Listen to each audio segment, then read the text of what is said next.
Hello students, I'm Sunanda Maini and I'm here to take up another chapter of English with you, Indigo.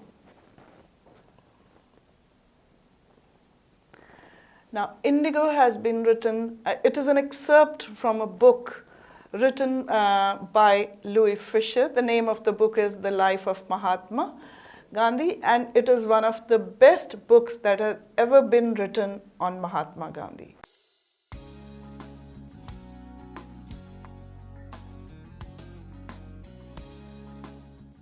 Now, this particular excerpt is about the struggle that Gandhiji waged against the Britishers to get rid of the indigo sharecropping business going on in Champaran.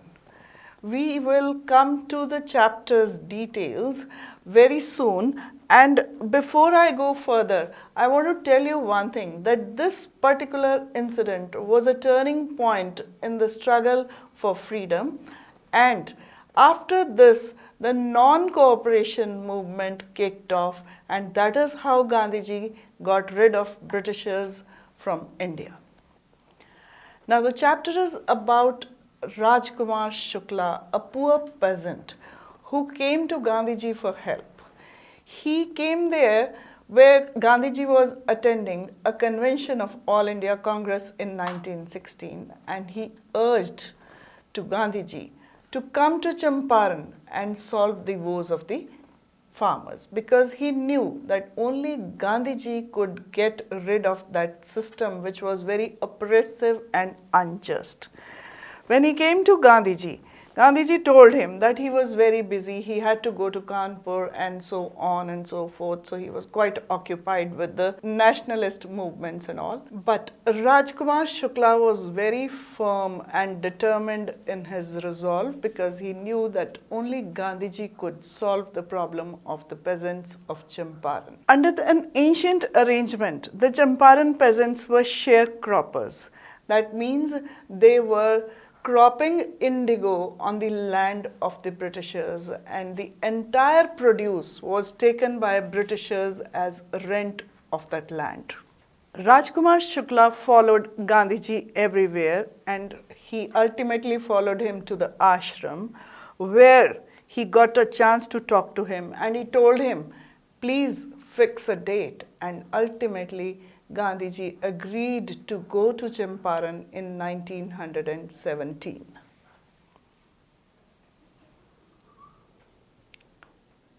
So months passed. Shukla was sitting on his haunches at the appointed spot in Calcutta when Gandhi arrived. He waited there till Gandhi was free, and then the two of them boarded a train to Bihar. First of all, they went to Rajendra Prasad's house, who was a lawyer at that time, and later he became the first president of Indian Congress as well as India. So they went there. Rajendra Prasad was not there at home. Gandhiji was mistaken to be another peasant along with Rajkumar Shukla, but they were made to stay there the night. And the next day, Gandhiji wanted to collect some more information. So they went to Muzaffarpur, where another Indian revolutionary, J.B. Kriplani, was informed. He, along with his many students, came to receive Gandhiji, and Gandhiji started collecting facts about this situation from Kriplani and his associates. Now, Gandhiji stayed there for 2 days in the home of Professor Malkhani, a teacher in a government school. It was an extraordinary thing in those days. Why? Because it was not very comfortable and safe for government employees to give any kind of support to any revolutionary. So people were in general very scared of giving any support to the revolutionaries, but Professor Malkhani was bold enough to give them accommodation in his own house. There many advocates came there. They were in smaller localities. The Indians were afraid to show sympathy for advocates of home rule. Advocates of home rule means those who were in favor of the rule by Indians. So many advocates came to Muzaffarpur to meet Gandhiji and brief him about the facts of the case. And during their conversation, it was revealed that they were charging quite heftily from the poor peasants. Now Gandhiji did not like this and he scolded the lawyers that you being Indians are not helping the poor peasants at all. Those poor farmers were paying their entire produce to the Britishers just as rent, and in addition to that, you were charging them so heftily. So you had in fact to support them. They were your fellow brothers, they were your fellow Indians, and he was not at all happy with that. So he decided to change the line of action. He said, I have come to the conclusion that we should stop going to the law courts. Taking such cases to the courts does little good. Where the peasants are so crushed and fear-stricken, law courts are useless. The real relief for them is to be free from fear. He decided at that time that the peasants did not need any relief from the courts. All they needed was relief from fear. Now, under the old arrangement, the estates were owned by the British landlords and they wanted the Indian farmers to grow indigo on 15% of the land. And the entire produce was taken by the Britishers as rent of the land. But somehow they had found synthetic indigo from Germany, cheaper option. So they wanted the Indian peasants to stop cropping indigo on their land. But in order to free the peasants from this kind of arrangement, they were charging them very heftily. Some farmers who were scared of them had signed the pact willingly, but some of them were rebelling against it. And the case was that they wanted relief from the court. They wanted their money back. Now, Gandhiji observed that most of the arable land in Champaran district was divided into large estates owned by Englishmen and worked by Indian tenants. The chief commercial crop was indigo. The landlords compelled all tenants to plant 3/20ths or 15% of their holdings with indigo and surrender the entire indigo harvest as rent. This was done by long-term contract. So to free them from this contract, they were asking for money, whereas they did not need the synthetic, they did not need the natural indigo at all. They were buying synthetic indigo from Germany at a much cheaper price. Those who had paid, they wanted their money back, and that was the whole case about. Now the sharecropping arrangement was irksome to the peasants and many signed willingly. Those who resisted engaged lawyers, the landlords hired thugs. So that was the kind of Cold War going on between the lawyers of that place and the landlords, because the lawyers were insisting to free the peasants by not charging anything, whereas the landlords wanted to charge them for freeing them from this kind of arrangement. So it went on for a long time, but nothing much was coming out. Now Gandhiji arrived at this point, and first he visited the secretary of the British Landlords Association because he wanted to collect some more facts.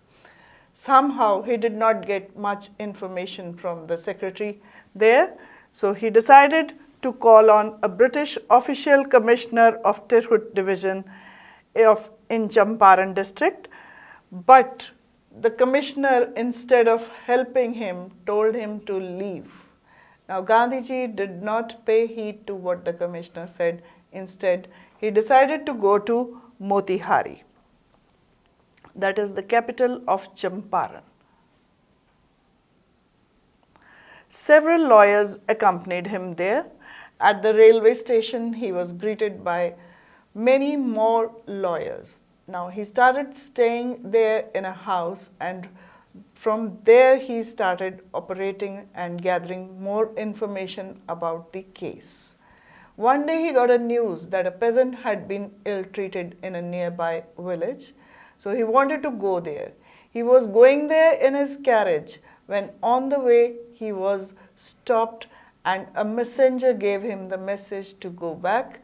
Gandhiji complied and came back.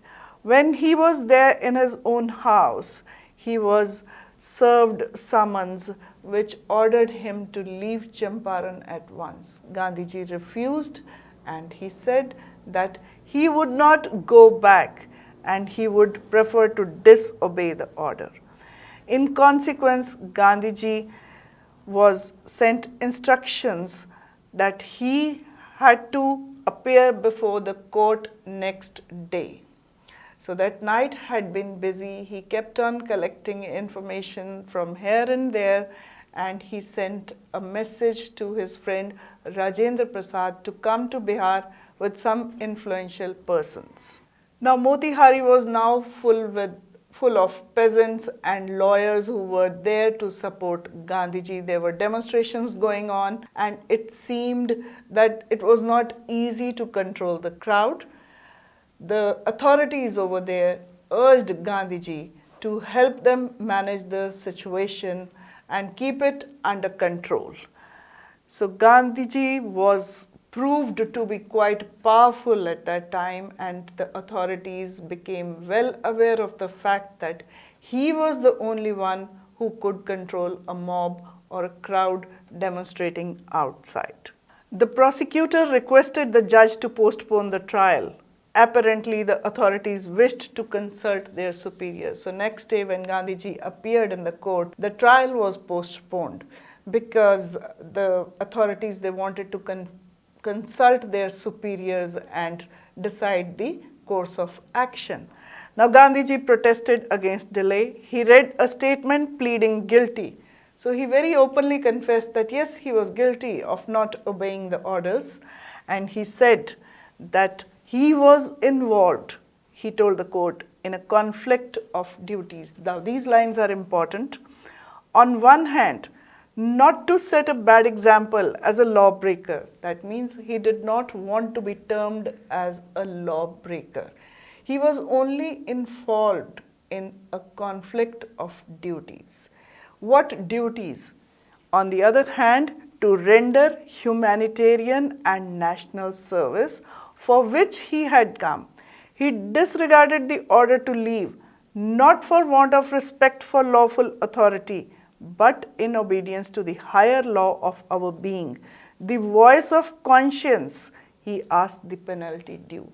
So he confessed openly that yes, he was guilty of not obeying the orders of the commissioner, but he was only listening to his inner conscience, which had awakened him to do his duty towards his countrymen.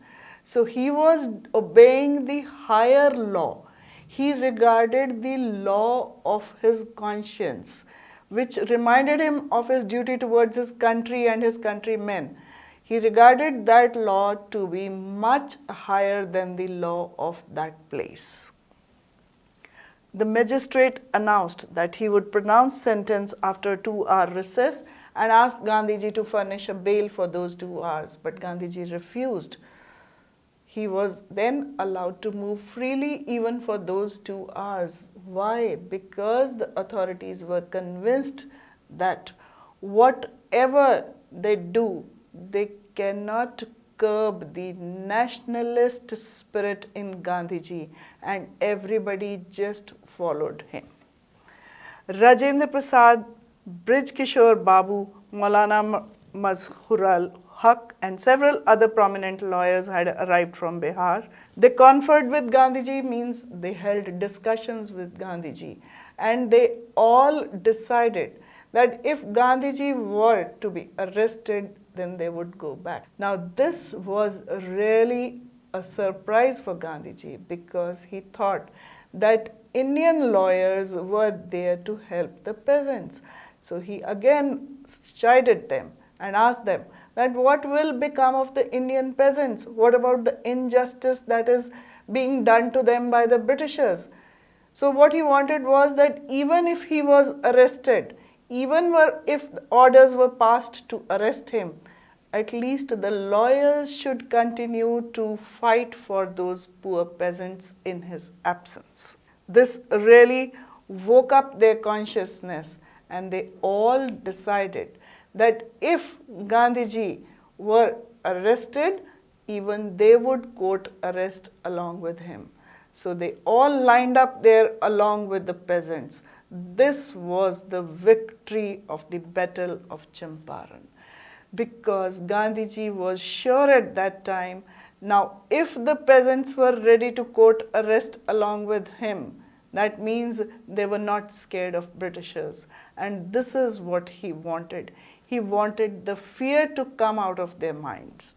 They accordingly went back to Gandhi and told him they were ready to follow him into the jail. The Battle of Champaran is won, he exclaimed. So that was a big victory for Gandhiji, because his first aim was to get rid of the fear from the minds of the poor peasants and then get them justice. Now, several days later, Gandhiji received a written communication from the magistrate informing him that the lieutenant governor of the province had ordered the case to be dropped. Civil disobedience had triumphed the first time in modern India. So this was the beginning of civil disobedience. Civil disobedience means that people in general stopped obeying the orders of the authorities.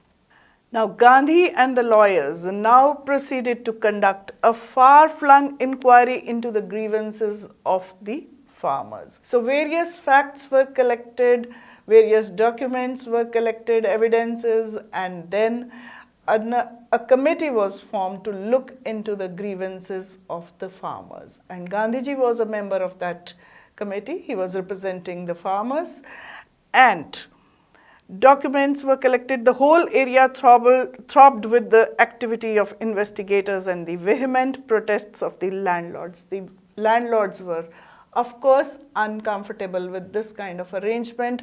They had the fear of losing money. They had to return the money. That was what the case was about. In June, Gandhi was summoned to Sir Edward Gate, the lieutenant governor.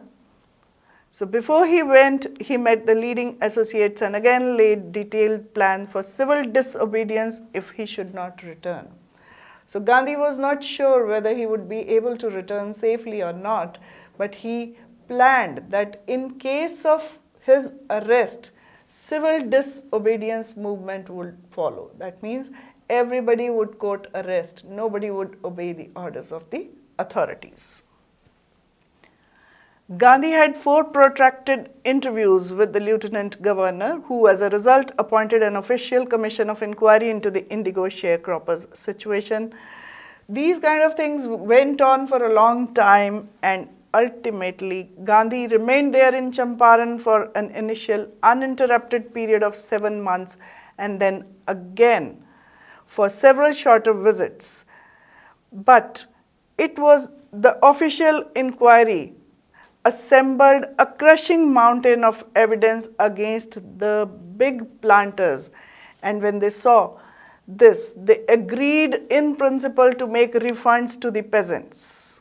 Now, after all the evidences and documents, the landlords agreed to refund the money to the peasants. So that was a big victory. Now the question arose, how much? How many rupees, how much percentage of the money was to be returned to the poor peasants? They thought Gandhi would demand repayment in full of the money which they had illegally and deceitfully extorted from the sharecroppers. But Gandhiji asked only for 50% of the refund. Gandhiji was not worried about money. All he wanted was that the peasants should not be scared of landlords at all. That was the first victory for him. And the second victory was that the landlords agreed to pay back. So that was a big victory again for Indians, because they could have their will. And He asked for only 50%. There he seemed adamant. But in the end, he agreed that the planters offered to refund to the extent of 25%, and to his amazement, Gandhi took him at his word, thus breaking the deadlock. So in the end, Gandhi agreed to take back only 25% of the money which the peasants had paid to the landlords to get themselves free from the arrangement of sharecropping. Now, this settlement was adopted unanimously by the commission.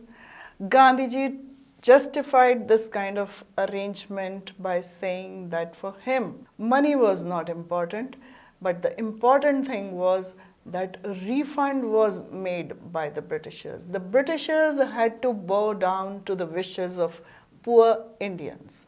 That was a big victory for him, and this episode in Champaran turned out to be a turning point. This was the beginning of civil disobedience movement in India.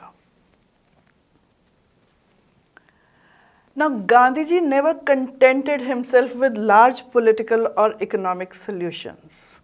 He was not satisfied by just getting them justice politically, but he was now bothered about their cultural and social backwardness. The villagers in Champaran were backward culturally as well as socially.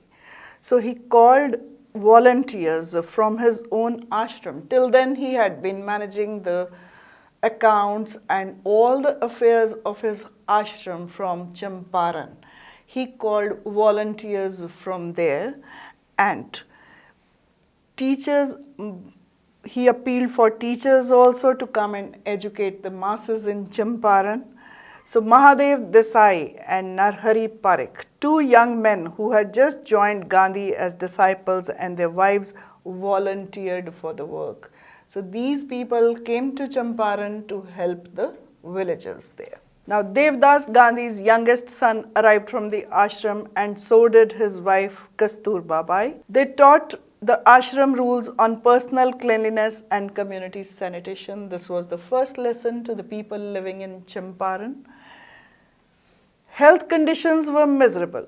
Gandhi got a doctor to volunteer his services for 6 months, and 3 basic medicines, castor oil, quinine, and sulfur ointment, were available for everybody free of cost. They were administered to the villagers in case of minor problems. The doctor was there to administer them.